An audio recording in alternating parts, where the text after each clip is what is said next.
Первые региональные рождественские чтения открылись сегодня в гимназии искусств при главе Коми. Форум проходит в 6 направлениях. Участники обсуждают взаимодействие общества и церкви в решении общих вопросов. Ольга Коняева продолжит.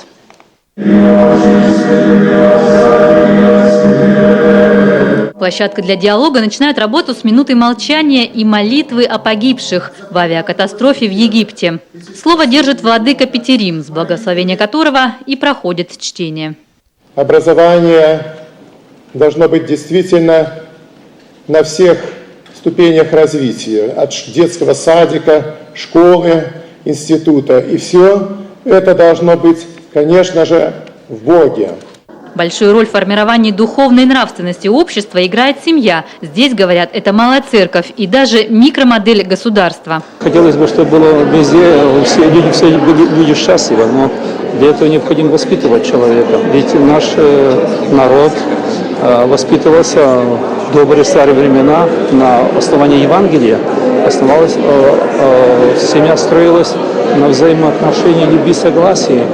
И эта гармония давала то, что семья была благочестивой, воспитывались дети в прекрасном подчинении своим родителям. Ученые советуют обратиться к словесности Древней Руси и лучшим произведениям классиков 20-21 веков, которые формируют понятие о любви, милосердии, добре и вере.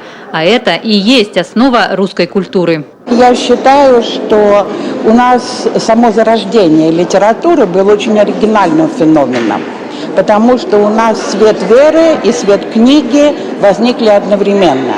У других народов этого не было, или одно опережало, или другое. А у нас с принятием, с крещением Руси, с принятием христианства, собственно, и письменность возникла, и литература как таковая. Итогом чтений станет резолюция с предложениями участников форума. Также сформируют делегацию от Коми для участия в международных чтениях, которые пройдут в Москве в январе следующего года. Ольга Коняева, Олег Юшков, телеканал Юрган, Сыктывкар.